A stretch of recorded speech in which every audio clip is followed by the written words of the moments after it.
గా బడిల సార్లే సక్కగా రారట. ఊడిపోయే కిటికీలు, ఇరిగిపోయిన బెంచీలు, ఎప్పుడు కూల్తాయో తెలియని గోడలు. గా బడికి పంపిస్తామా? అండ్ల తెలుగునే చెప్తారట కదా. ఇయాల రేపు ఇంగ్లీష్ లేకుంటే ఎట్లనుల్లా? క్లాస్ రూములు లేక బయట కూసబెడుతున్నారట. అసలు నీట్గానే ఉండవట. ఇగో సర్కార్ బళ్ళంటే మునుపు గిట్లనే అనుకునేటోళ్ళు చాలా మంది. గవర్నమెంట్ బడికి పంపాలంటే వెనకడిగేసేది. కానీ చిన్నగా పరిస్థితి మారుతుందిలో. మంత్రి పొన్నం సారే పోరలతోని కలిసిపోయిండు ముద్దుగా. ఓ క్లాస్ లా పిల్లలు కింద కూసుంటే సారు సుత కిందనే కూసున్నాడు.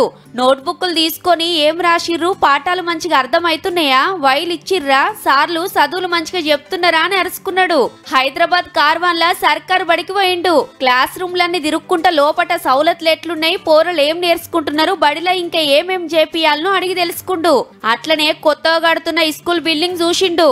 రాష్ట్రంలో 1100 కోట్లు ఖర్చు పెట్టి అమ్మ ఆదర్శ పాఠశాలల కమిటీలతోటి 25,000 స్కూళ్లలో సౌలతులు చేపిస్తున్నాం, టీచర్లకు ప్రమోషన్లు ఇచ్చినాం, జీతాలు పెంచినాం, జల్దిగానే ఫ్రీ కరెంటు కూడా ఇస్తామన్నాడు.